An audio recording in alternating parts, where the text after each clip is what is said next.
What do the LA Kings do if Vladislav Gavrikov says goodbye? Plus more comments from new GM Ken Holland.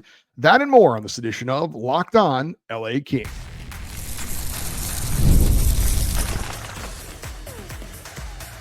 You are Locked On Kings, your daily podcast on the Los Angeles Kings. Part of the Locked On Podcast Network, your team every day. Hey, Kings fans, welcome to Locked On LA Kings, part of the Locked On Podcast Network, your team every day. Thanks for making Locked On LA Kings your first listen every day. We are free and available wherever you get your podcasts and on YouTube. I'm Eddie Garcia, your host of Locked On LA Kings. I've worked in sports media for the past 30 years, also one of the co-hosts of Locked On NHL Game Night, and a passionate LA Kings fan for over 30 years. Today's episode is brought to you by FanDuel. Right now, new FanDuel customers can get $200 in bonus bets if your first $5 bet wins. Coming up on today's show, we're going to put Kings forward Alex Laferriere in the spotlight. We're going to talk about an intriguing young player that could be of interest to the Kings in a trade. Plus, we'll fill you in on one of the more intriguing players that could be available to the Kings at the upcoming NHL Draft. The draft is just 9 days away as we record this show, and the start of free agency is July 1st, just 13 days away. In between now and then, we're expecting some trades to happen and things to start moving a little bit, which they did kind of today. We did see a trade and a signing. The Chicago Blackhawks signed forward Ryan Donato to a 4-year deal that'll pay him $4 million per season. The Nashville Predators acquired forward Erik Haula from the New Jersey Devils for a 4th-round pick and a prospect. There's also talk today that the Oilers are going to sign forward Trent Frederick to an 8-year deal worth $4 million per season. I'd say great deal for Chicago with Donato. I'd say great deal for Trent Frederick if that report is true. I would have thought that Donato would have gotten a little bit more a better deal in the open market, but maybe he wanted to stay in Chicago. And for Trent Frederick, that's a lot of term for a guy that is a Tanner Jeannot type, but not our problem. Point is, things are starting to move. The wheels are turning with the draft and free agency fast approaching. It is a fun time of the year to be a hockey fan. So we talked on our previous show about new Kings GM Ken Holland doing an interview and making a few comments about what's going on with the Kings in general, and friend of the show, Russell Morgan from Hockey Royalty, hockeyroyalty.com, got a one-on-one interview with Ken Holland and posted it out there on the internet and also at their website, hockeyroyalty.com. So go check that out if you'd like. We're going to discuss a couple things that he said here, including the future of the Kings as far as defenseman Vladislav Gavrikov goes. We've known for quite some time that Gavrikov is going to be the biggest issue for the Kings as far as a player that was on the roster last season. He was the biggest name, unrestricted free agent, without question. And the team would like to re-sign him, according to Ken Holland in that interview with Hockey Royalty. He said that they have talked numbers with his agent. And the quote was from his comments, Ken Holland's comments on Vladislav Gavrikov, quote, "Obviously, we have to have a plan B, C, D, and E just in case we don't get it done for whatever reason," end quote. So clearly they're talking. Clearly they're still apart in terms of numbers. And as I talked about in a previous show, when you hire an experienced general manager like Ken Holland, you expect him to have a lot of contingency plans in place. He's seen and done just about everything when it comes to signing and re-signing players and trading picks. So nothing's going to surprise him. And he's likely going to have a lot of different plans, as he said, plans B, C, D, and E, in case Vladislav Gavrikov does not re-sign. Holland continued to talk about tweaks and additions to the roster to make it, quote, a little bit better, end quote. He also added that growth has to be a part of the improvement for the Kings. He specifically named 3 players: Brandt Clarke, Alex Laferriere, and Quinton Byfield. We've talked this offseason about Clarke and Byfield. We're going to talk about Laferriere coming up a little bit later on in this show, but Clarke and Byfield, certainly no surprise. Laferriere, I wouldn't say he's a surprise, but I think it may speak volumes about his name being included on that list as well. Holland also did mention forward Andrei Kuzmenko. He also added an anecdote about trying to sign Kuzmenko away from the KHL years ago when he was still in Detroit. So he said he is well aware of Kuzmenko's talents, and that is a player that he's kind of had an eye on for a long time. Holland was asked about the issues with state income tax that we had talked about on a previous show. Remember, Brad Marchand had the comments about players factoring that into their decision as far as signing in certain cities or states. Holland pretty much dismissed that, and he didn't feel like it was an issue as far as players wanting to come to Los Angeles. So just a little portion of what Ken Holland had to say. Thought I'd bring it up and give a shout out to the guys over at hockeyroyalty.com. If you want to check out that entire interview, you should definitely do so. We talked about other topics as well. So it certainly sounds more and more, we'll see, but as we are getting closer and closer to July 1st, it certainly seems like Vladislav Gavrikov is in fact going to test free agency. Now, it doesn't necessarily mean he won't re-sign with the Kings, but he's going to listen to what other people have to say. And frankly, I thought this was going to be the case all along. I think he'd be a fool not to listen to what other teams are willing to offer him. He's turning 30 in November. He's coming off a career year where he played some of the best hockey, maybe the best hockey of his career, played in all 82 games for the Kings, obviously showed his durability and his versatility by playing on his offside on the top pairing when the injury happened to Drew Doughty. And as we all know, he did a fantastic job. He was in the running for team MVP for a team that obviously was a solid playoff team. Great defensive defenseman, can kill penalties as well.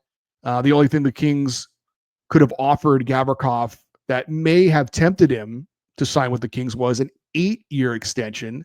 Now, other teams can only offer him a 7-year extension. So I also think, though, that's an issue for LA. Do they want to sign a guy who's 30 years old to an 8-year extension where he'd be 38 years old at the end of it? For example, Drew Doughty's 35 years old right now. So we're talking about a Vladislav Gavrikov that would be 3 years older than what Drew Doughty is now by the time that contract expires. And you can understand why the Kings might be hesitant to give Vladislav Gavrikov that 8-year deal. Sure, it would be fine for the next 3, 4, maybe even 5 years, but those last 3 years could be really bad. Maybe even more than that. Who knows? So Ken Holland talked about plans plans B, C, D, and E, and only he knows exactly what that means. But as far as other options, if Gavrikov does sign elsewhere, we've talked about some of the names that are currently out there and expected to be unrestricted free agents that the Kings are looking to fill that hole on the left side. You've got a guy like Dmitry Orlov of the Hurricanes. He's 33 years old, frankly, looking not that great in the playoffs this year for Carolina. 28-year-old Ivan Provorov, not a bad option, but certainly a step down, I believe, defensively from Gavrikov, and I don't know that he would be much better than, say, Joel Edmondson in that position. There are a couple of restricted free agents that could be available via trade. We've talked a little bit about Keandre Miller from the New York Rangers. He's 25 years old. You would be more willing to sign him to a longer-term contract if you're able to get him through a trade. 24-year-old Bowen Byram of the Buffalo Sabres could be in that conversation as well, as far as guys who play on that left side and could be replacements for Vladislav Gavrikov. Again, they wouldn't be as good, but then again, you wouldn't be spending as much money on them as well. Although with the two players we mentioned, Byram and Keandre Miller, you're talking about making a trade. So you are losing something for them, obviously, if that was something that the Kings could do. So there is another option when we talk about plans B, C, D, and E. It's not ideal, I don't think, but the Kings certainly did it for the great majority of last season, and that is play Joel Edmondson on the left side on that second pairing with Brandt Clarke on the right side. Now, Edmondson held his own being put in that position, but I don't know that that's where you want him playing come playoff time. Now, the Kings could use Edmondson in that spot for the regular season and then look to upgrade at the trade deadline at that position. So that's another option as well. There's also the possibility of maybe the Kings get a right-handed defenseman, and then maybe you would move Brandt Clarke over to the left side. He seems like he's talented enough to be able to handle that. Aaron Ekblad is a big UFA, just won a Stanley Cup with the Panthers. He plays on the right side. Noah Dobson is also a player for the New York Islanders.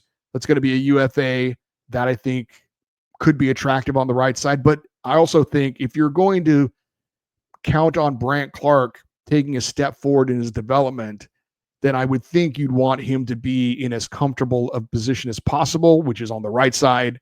So maybe you could do that in the short term, but I also think that could limit his progress for this coming season as well. So lots of possibilities. If Vladislav Gavrikov does, in fact, go elsewhere, we don't know that that's going to be the case. But again, getting to hear from different teams, I think makes that possibility obviously more likely. But we shall see. All right, up next, we're going to talk about the ceiling for Alex Laferriere, how he did last year, what it looks like he could do this coming season. We'll do that next here on Locked On LA Kings, your team every day. The NBA Finals are in full swing, and every night delivers highlight-worthy performances, major momentum shifts, and can't-miss moments. Whether it's a game-winning shot or a breakout player, there's never been a better time to get in on the action. FanDuel makes it easy to stay in the game before tip and during the action with player props, performance trends, and same-game parlays. Fans have more ways than ever to play smart and win big. Which players are showing up in the biggest moments, and how could tracking their trends help you build your next big bet? What would it look like for a live prop bet mid-game to be wagered based on how the action is unfolding? If you've got a read on who's heating up, why not back it up with a same-game parlay? Could a $200 bonus bet add the excitement if your first $5 bet hits? New to FanDuel, it's the perfect time to sign up. Head to FanDuel.com, place your first $5 bet. If it wins, you will get $200 in bonus bets. Make every moment more with FanDuel, official sports betting partner of the NBA. We continue our look at one of the members of the LA Kings from this past season, and today we're going to focus on Kings forward Alex Laferriere. He has been one of the more pleasant surprises for the Kings over the past couple of seasons.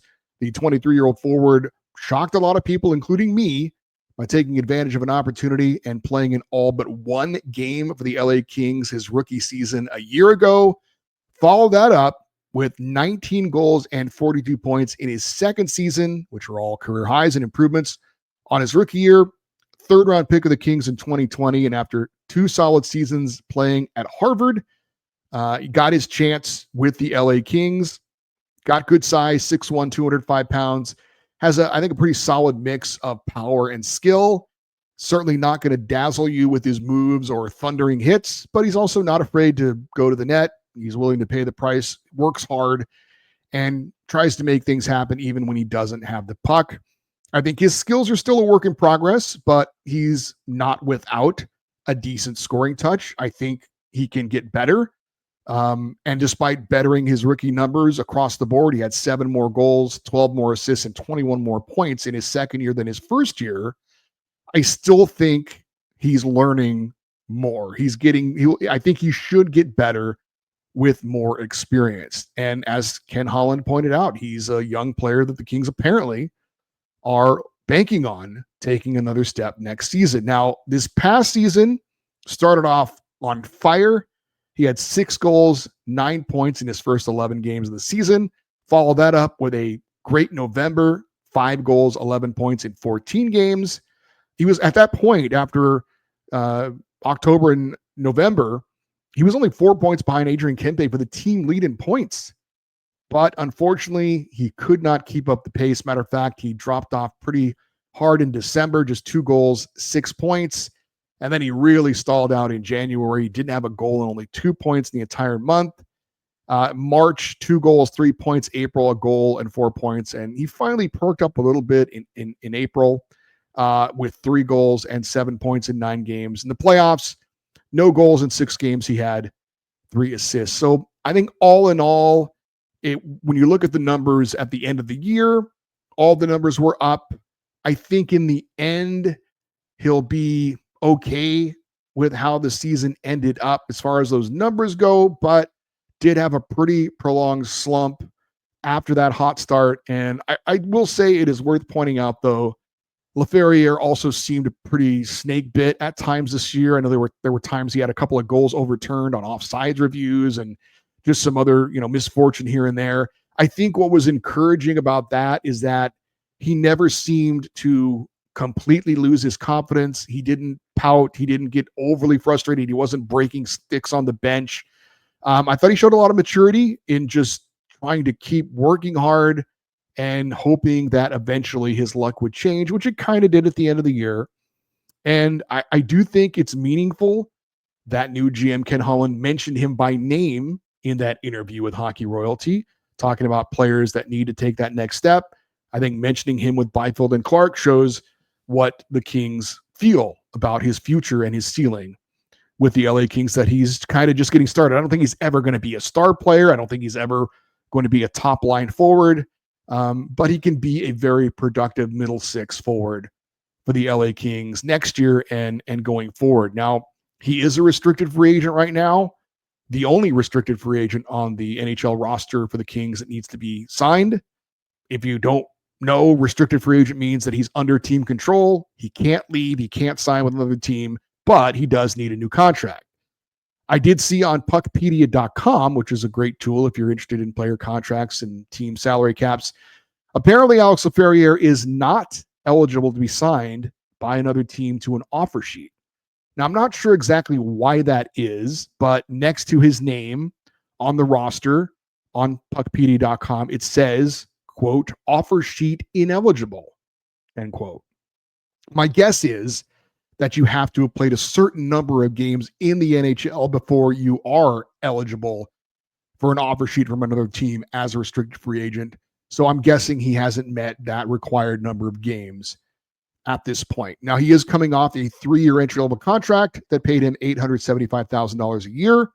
My guess is the Kings are going to look to offer him a bridge deal, meaning a contract that is short-term and will be a potential bridge to a bigger contract with more term if the player continues to develop and produce. Clearly, Laferriere has shown a lot of promise and a lot of upside, but not enough to make a long-term commitment to him at this point. So a bridge deal, we're talking 2 or 3 years, and I'm guessing around $3 million per year, I would think would seem about right for a guy like Alex Laferriere. You're obviously giving him a nice raise, but you still want to see more.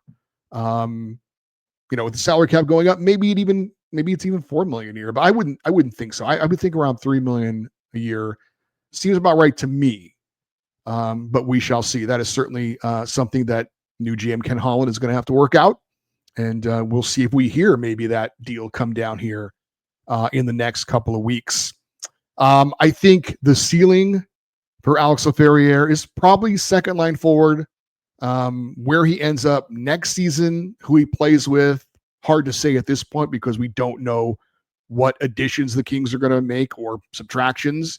At this point, it's hard to know exactly what the roster is going to look like. But I would say for Alex Laferriere, at best, he's a second-line player. At worst, a third-line player. Now, we've talked about trades that the LA Kings could make. I don't think the Kings are looking to trade Alex Laferriere, but I also wouldn't be completely shocked if another team were interested in him as a piece for a deal. I think the Kings certainly would prefer to keep Alex Laferriere, and you always like to, sign those homegrown guys that you think are talented and a part of your future, but there's also the price of doing business. If there is a really talented player that the Kings really feel can help them out more now than Alex Laferriere, then you worry about the future later and you look to invest in the now. So obviously the Kings would need to sign Alex Laferriere first because you can't trade a player who's not under contract. Now, I'm not expecting that to happen, but again, we'll see. It wouldn't be completely out of the realm of possibility for me. But as Ken Holland said, he named Alex Laferriere by name as a significant young piece that he thinks is going to be a part of the Kings going forward. So I do think that does mean something. So Alex Laferriere, a good-looking young player who I think has more to give, like his game all the way around. Again, never going to be a star, but one of those middle six forwards that every team needs. Hard worker. He's physical enough. He's big enough. He's not afraid to go hard to the net. He's defensively responsible, and his tool bag is good. It's not great. It's probably never going to be great, but he's got enough scoring touch. He's got enough speed. He's got enough ability to find open areas and be smart. He's got enough toughness to be a really significant piece for the Kings going forward. All right, up next, we're going to talk about an intriguing name that could be available in a trade for the Kings, and we will look at another prospect the Kings could be targeting at the NHL Draft. We'll do that next here on Locked On LA Kings, your team every day.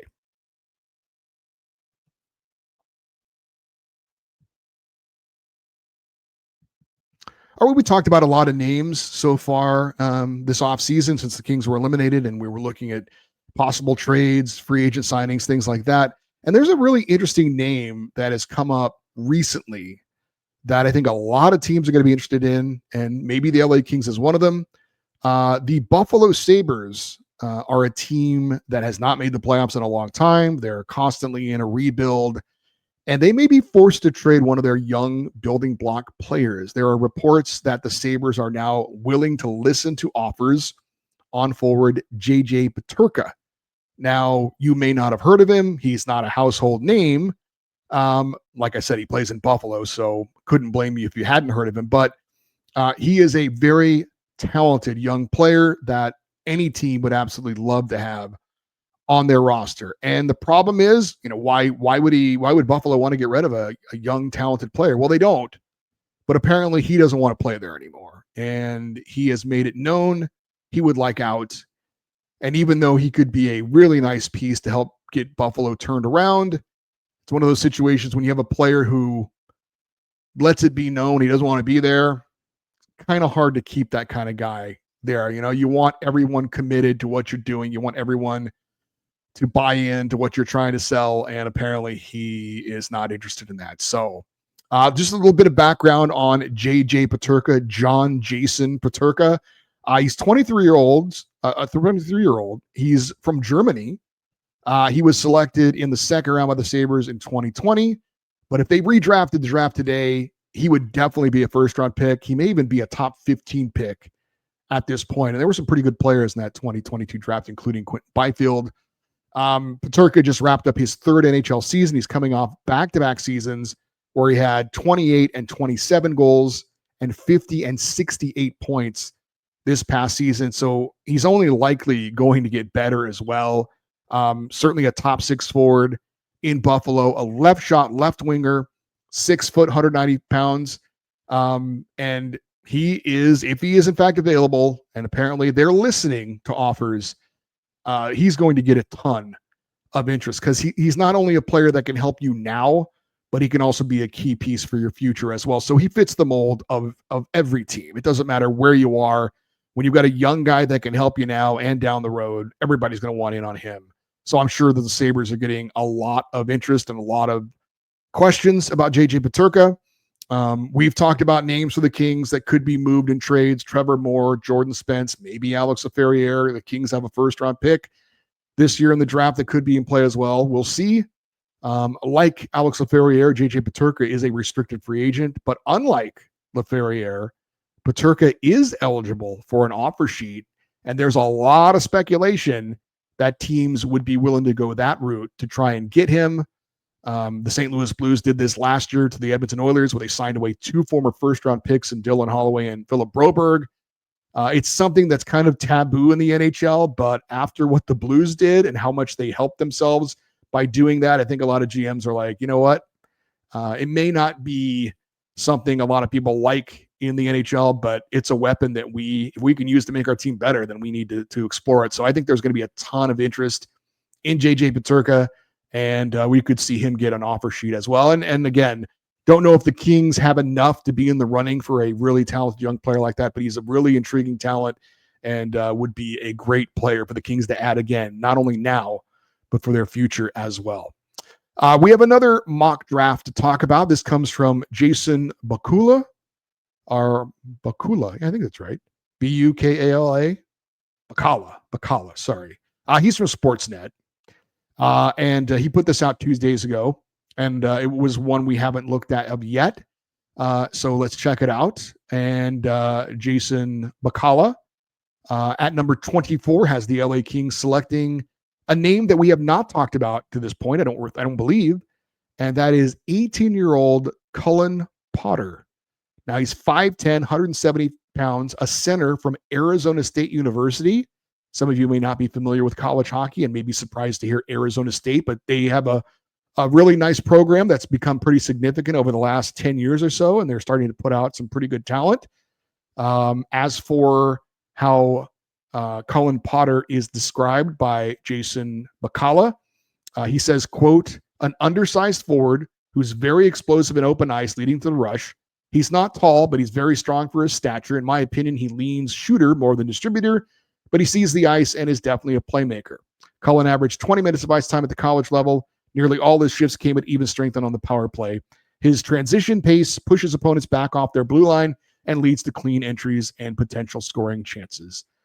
Cullen had 13 goals and 35 games at Arizona State.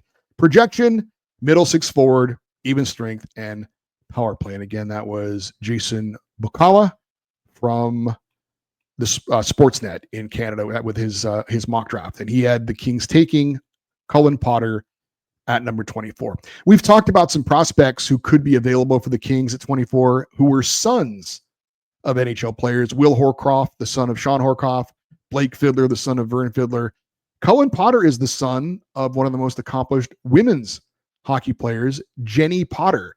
She was a 4-time Olympic medalist for the U.S. women's hockey team, won gold in Nagano, 4-time gold medal winner with the U.S. in the World Championship. So Cullen Potter coming from good bloodlines with his mom, Jenny, being one of the better U.S. women's hockey players of all time.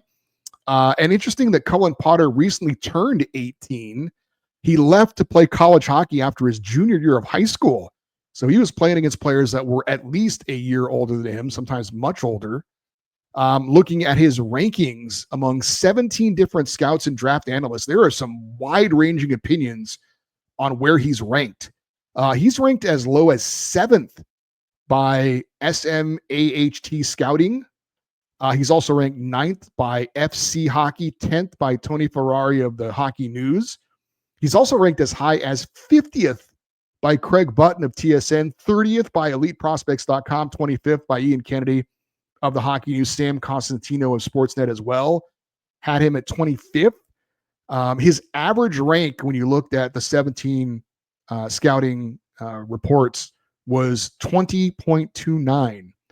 So there is clearly a wide range of opinions on Cullen Potter. Some think he is a great prospect. Others look at him as maybe even a second round pick. So he could be an absolute steal in the later rounds. I got to assume that the big knock on him is he's small, but I mean, in today's NHL, smaller players have a place in today's game. So they say his skating ability is amongst the best of any player in this year's draft. So I think, again, really intriguing name to look out for and to keep an eye on. Cullen Potter from Arizona State could be a steal at number 24 for the LA Kings. So we'll keep that in mind. Cullen Potter. All right, for you everydayers, those of you listen to watch Locked On LA Kings every day, we usually have an interview on Thursday. I've reached out to a couple of people, haven't confirmed anything yet, so I can't give you a preview or tease who we have coming up on the show on Thursday, but hopefully we'll have somebody come on, and if not, that's fine. We'll talk more about some players that could be available for the Kings in free agency or a trade. We'll talk about more draft prospects, and we'll put another Kings player in the spotlight coming up. We will have our fan feedback show on Friday. Already got a lot of emails. Great to see so many of you wanting to chime in on the LA Kings here in the offseason. I'm sure some people will want to comment about the Oilers losing in the Stanley Cup final as well. If you want to get in on the show, the email address is lockedoneddie@gmail.com, EDDIE. And you can always leave your comments if you're watching on YouTube in the comments section. It always helps the show out. We appreciate that. Stay interactive with the show on social media, X, Twitter, Instagram, TikTok. We're at Locked On LA Kings. I'm Eddie Garcia. Thank you as always for listening and watching this episode of Locked On LA Kings, part of the Locked On Podcast Network, your team every day. Have a great rest of your day. We'll talk to you next time. And as always, go Kings go.